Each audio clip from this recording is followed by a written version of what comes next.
여러분은 그동안 시편 100편을 자주 읽고 묵상하셨을 텐데 어떤 생각을 가지시게 되나요? 단순히 표면적으로 보이는 찬송, 기쁨, 감사, 신앙에 좋은 말들이 많이 나오는데 그걸로 만족하셨습니까? 그런데 보셔야 합니다. 그 이면에 깔려진 시편 100편의 화자들의 아픔과 인내, 그리고 하나님의 약속이 이루어지기를 바라는 간절함을 보셨으면 좋겠습니다.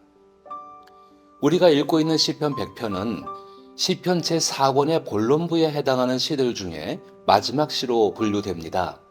따라서 그동안 93편부터 99편까지 다루었던 내용인 하나님께서 친히 다스리신다, 그리고 하나님을 새 노래로 찬양할 수밖에 없는 이유에 대해 5개의 짧은 구절을 통하여 우리에게 보여주는데요. 그런데 여러분, 이것이 하나님의 약속이 이루어지길 기다리고 하나님께 운명을 건 사람들의 믿음의 결론이라는 생각을 해본 적 있으십니까? 시편 100편은 매우 함축적인 의미를 담고 있습니다. 이 함축적인 의미 속에는 약속이 이루어지는 것을 기다리는 동안 겪었던 아픔과 고뇌가 담겨 있습니다. 그리고 그것은 예레미야가 겪은 경험과 같습니다. 즉, 시편 100편의 내용적인 측면을 보면 예레미야 선지자를 통해 이미 이스라엘의 회복을 약속하셨던 예언의 말씀이 성취되는 듯한 인상을 주기도 하는데요. 여러분, 지금을 살아내기가 어떻습니까? 살기 편안하십니까? 아니면 죽을 지경이십니까? 삶의 터전을 잃고 모든 것이 끝났다고 여겨지는 절망의 순간에 하나님께서 약속하신 회복의 약속이 떠오르게 되는 것은 시편 94편 19절에서 말하는 것처럼 근심이 많을 때에 우리의 영혼에 큰 위안이 됩니다. 과연 여러분은 시편 100편의 회복의 약속을 알고 있지만 여러분에게 어떤 영향을 끼치고 있습니까? 폭풍 속에서 멀리 보이는 등대불빛 같지 않습니까? 이제 시편 100편의 본문을 통해 깊은 고통의 시간 속에서 그 약속의 때를 믿고 기다리던 사람이 노래한 시편 100편의 시를 함께 묵상해 보면서 여러분의 마음에 어떻게 이 시가 다가오는지 함께 느껴보았으면 좋겠습니다.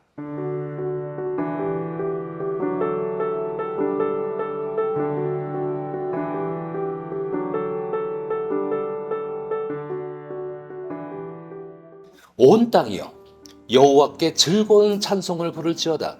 기쁨으로 여호와를 섬기며 노래하면서 그의 앞에 나아갈지어다. 시편은 이제 이스라엘을 넘어 온 만물과 세상이 하나님을 즐겁게 찬양할 것을 요청합니다. 그리고 하나님을 기쁘게 섬길 것을 강조하며 하나님 앞에 모든 사람이 나오기를 권면하고 있습니다. 무엇이 이토록 하나님을 즐겁게 찬양하고 기쁘게 섬기기를 소원하도록 만들었을까요? 저는 이 부분을 읽으면서 이 표현 속에서 가슴 벅찬 느낌을 가지고 모든 사람들이 하나님을 알고 함께 기뻐하며 함께 경배했으면 하는 환희에 찬 한 신앙인의 모습을 보았습니다. 그 느낌은 마치 신랑 신부의 기쁨의 소리가 다시 들리게 된다는 한 선지자의 예언이 이루어진, 마치 혼인잔치로 초대하는 신랑 신부의 감격에 찬 목소리처럼 무너진 일상을 회복시키신 하나님 앞으로 모든 사람이 나오길 바라는 감격과 기쁨이 담긴 고백으로 느껴졌습니다. 다시 말하면 이 시편의 고백은 하나님의 약속의 말씀이 그 말씀대로 이루어질 것이라고 믿고 기다렸던 사람들의 기쁨입니다. 그리고 그 사람들 중에 대표적인 한 명이 바로 예레미야와 같은 기대감을 가진 사람이었죠. 그런 기대감, 그런 신앙인들의 마음을 가지고 시편의 흐름을 보면 시편 4권의 배경의 시점이 아직 바벨론 포로기라는 점을 고려할 때, 특히 시편 100편의 내용은 예루살렘의 멸망과 회복에 대해 하나님의 말씀을 대언했던 예레미야 33장 10절에서 12절까지의 말씀이 이루어진 것 같은 인상을 줍니다.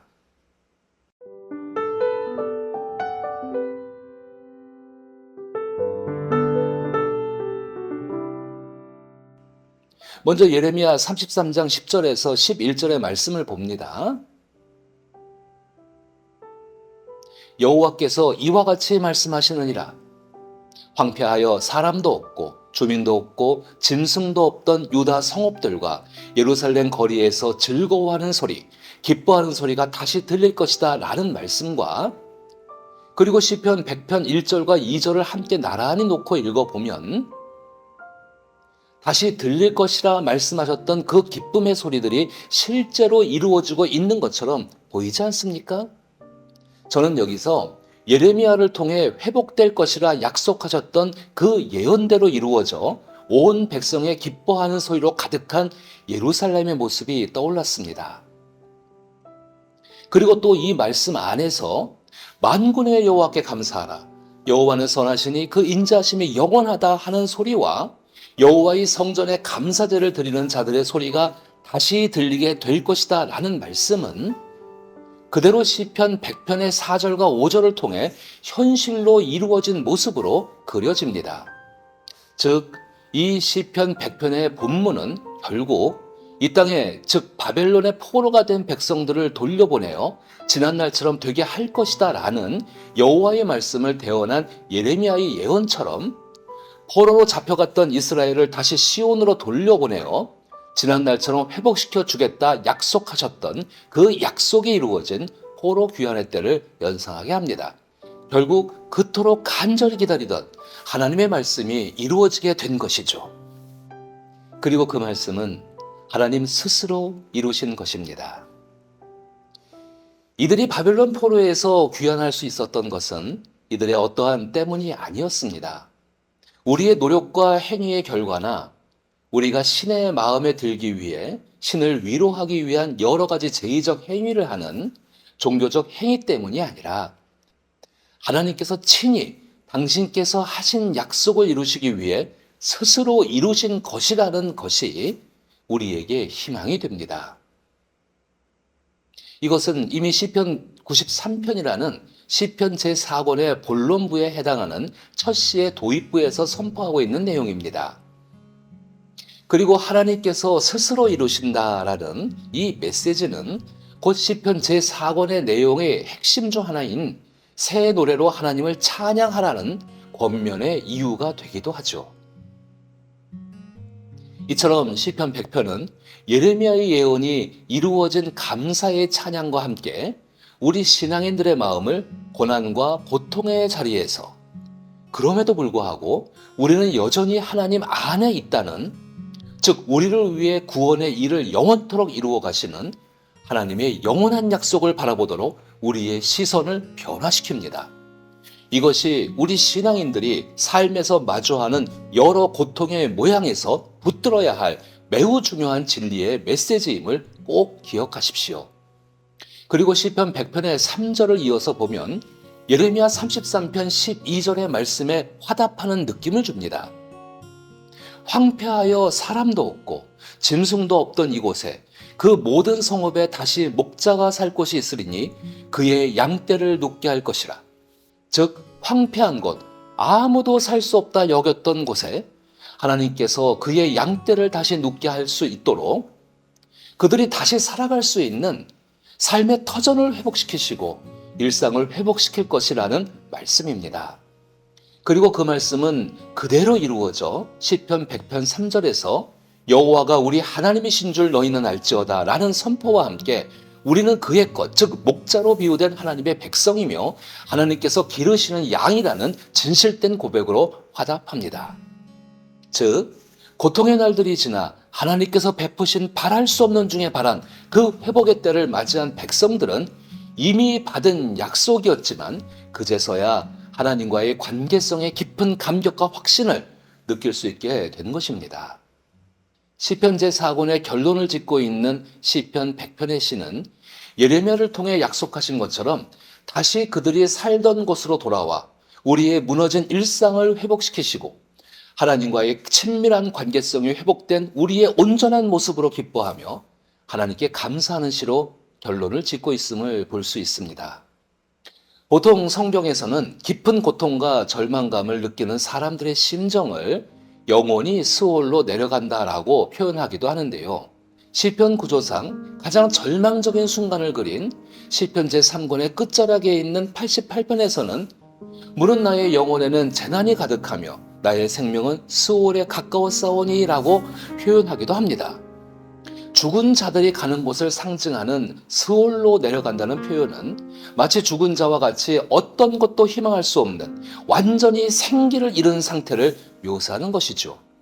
시편의 순례의 길을 걸어오며 우리가 마주한 시편의 내용은 처참하기 그지없는 완전히 몸과 영혼과 정신이 고통과 죽음의 포로가 된 믿음의 선조들의 모습을 보았습니다. 어쩌면 이러한 모습이 오늘 우리의 모습 아닐까요? 오늘날 우리는 이러한 정서적 상태를 무력감, 우울감, 절망감 등으로 표현하기도 합니다. 이러한 표현들은 실제 살아서 우리의 목줄기를 쥐고 있습니다. 이런 상황 속에서 우리는 시편을 처음부터 읽고 묵상해 왔습니다. 그러나 희미하지만 보이는 게 있었죠. 하나님과의 관계. 이제 우리는 시편 제4권을 마주하면서 절망과 고통에 빠진 한 신앙인 혹은 신앙 공동체가 하나님 안에서 어떻게 발버둥치며 하나님과의 관계 안에서 치유되고 변화되어 가는지, 그리고 그 과정을 통해 하나님께서는 우리를 당신과의 관계 안에서 어떻게 회복시켜 나가시는지를 보고 있습니다.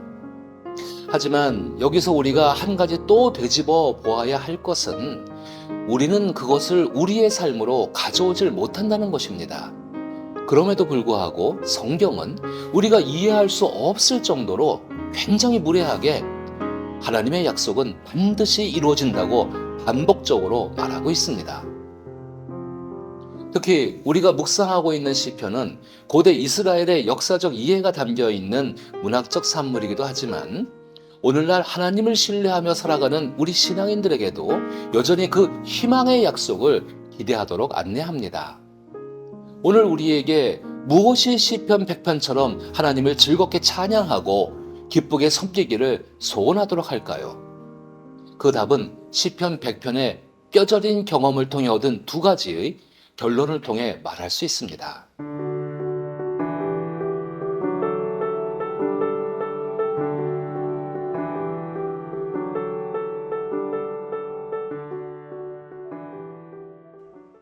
먼저는 하나님 스스로 말씀과 약속을 이루신다는 것입니다. 예레미야가 전한 하나님의 말씀과 약속은 여호와께서는 절망과 고통의 자리에 있는 당신의 백성들을 목자로서 황폐하여 사람도 없고 짐승도 없던 곳, 즉 생기를 잃어버리고 무기력과 우울감과 절망으로 가득한 자리에 다시 목자가 살 곳이 있으리니 그의 양떼를 눕게 할 것이다. 곧 우리에게 다시 생기를 불어넣어 다시 살게 할 것이라는 오직 하나님만이 하실 수 있는 일을 말씀하셨습니다. 그리고 우리는 시편 100편을 통해 그 말씀이 이루어진 것을 보게 됩니다. 또한 우리는 나는 그의 기르시는 양이로다 라고 화답한 시편 100편처럼 하나님의 약속을 신뢰하고 기대하는 믿음 끝에 결국 그 말씀과 약속을 스스로 이루신 하나님을 맛보았던 사람들의 즐거움을 보게 됩니다. 하나님 스스로 말씀과 약속을 이루신다. 지금 이것이 우리의 희망이 되어야 하지 않을까요? 그리고 다음의 것은 포로 귀환이라는 역사적 사실을 통해 새롭고 바르게 세워진 하나님과의 관계의 재정의입니다. 바벨론에서의 포로 생활은 이 바벨론이라는 거대한 제국의 폭압적인 정치로 인해 포로들의 삶은 스월, 곧 죽음으로 내몰리던 삶이었습니다. 그런 육체적 고통과 정신적 피폐함도 있었지만 그들의 큰 고통 중에 하나는 영적인 고통이었을 것입니다.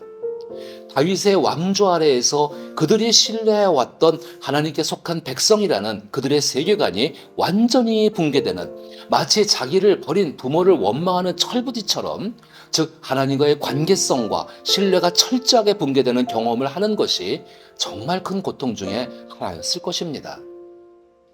이들에게 바벨론 포로기는 이제 모든 것이 끝났다. 우리를 구해줄 모세와 다윗과 같은 위대한 영웅 같은 리더도 없고, 하나님께서 우리 조상에게 약속하신 대로 다윗 왕조의 영원함을 믿었지만 이렇게 처참하게 다윗 왕조가 단숨에 몰락하는 것을 보게 되니 이제 이렇게 우리는 역사 속으로 사라지게 되는구나 하며 절망하고 어떤 희망도 볼 수 없던 때였습니다. 그러나 하나님께서는 예레미야 선지자와 하박국 선지자를 통해 약속해 주셨듯이 당신의 약속에 신실하심으로 친히 이방 나라를 일으키셔서 바벨론으로부터 이스라엘을 구원하시는 역사를 경험하게 하십니다. 이들이 이 경험을 통해 이들을 구원할 다윗의 왕조의 회복, 지상의 왕에 대한 기대는 좌절되었지만 오히려 그 좌절된 자리에서 하나님께서 당신의 인격대로 세계를 친히 다스리고 통치하시는 참된 왕이시라는 것을 깨닫게 되면서 하나님과의 관계적 정의를 바르게 세워나가는 계기가 됩니다. 그들은 언제나 하나님 안에 있었고 고난은 하나님을 더 깊이 알 수 있는 기회였다는 것이죠.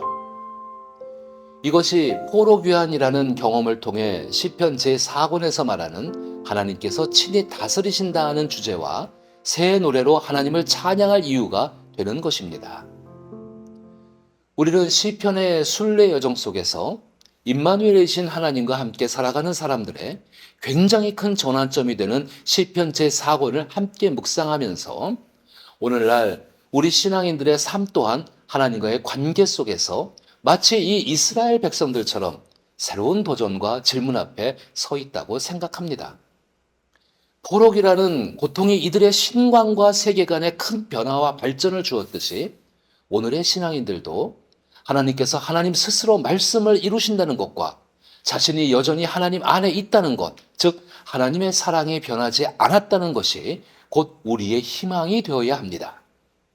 그리고 그 희망을 이루시고 하나님과 끊을 수 없는 사랑의 관계 속에서 시작하신 분이 바로 예수님이시며 예수께서 이루시고 각 사람에게 시작하신 일을 경험하게 하시는 성령께서 우리 안에 오셨습니다.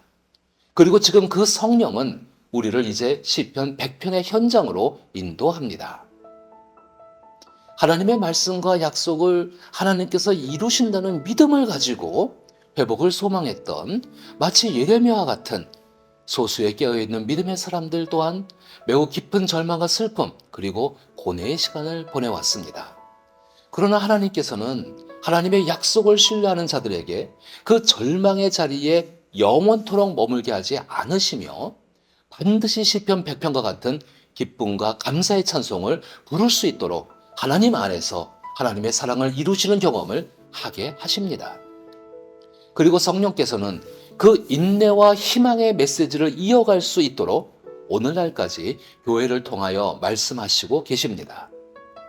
그러나 오늘날의 현실을 잘 생각해 보면 신의 만족을 위해 노동하고 복종하고 봉사하고 헌신할 것을 강요하는 그리고 자기 희생이라는 고귀한 가치가 번영과 성장을 추구하며 마치 바벨론 신관을 모델로 하는 불의한 교회에 더 희생되고 있는 것은 아닌가 반성적인 생각을 해보게 됩니다. 마치 예수님 시대의 예루살렘 성전처럼 고단한 삶으로 지친 영혼들의 안식처가 될 수 없었고 오히려 하나님을 찾아 나온 수많은 영혼을 거짓된 가르침으로 생명력을 주시는 하나님과 전혀 관계가 없는 것 속에서 무력감, 우울감, 절망감 등으로 더 병들게 했던 그 시대를 반복하고 있는 것처럼 말이죠. 그러나 우리는 성경을 보게 됩니다. 다윗 왕조 성전 중심의 패러다임은 끝났습니다. 그러나 여전히 우리는 성전 중심의 패러다임에서 벗어나지 못하고 있을지 모릅니다.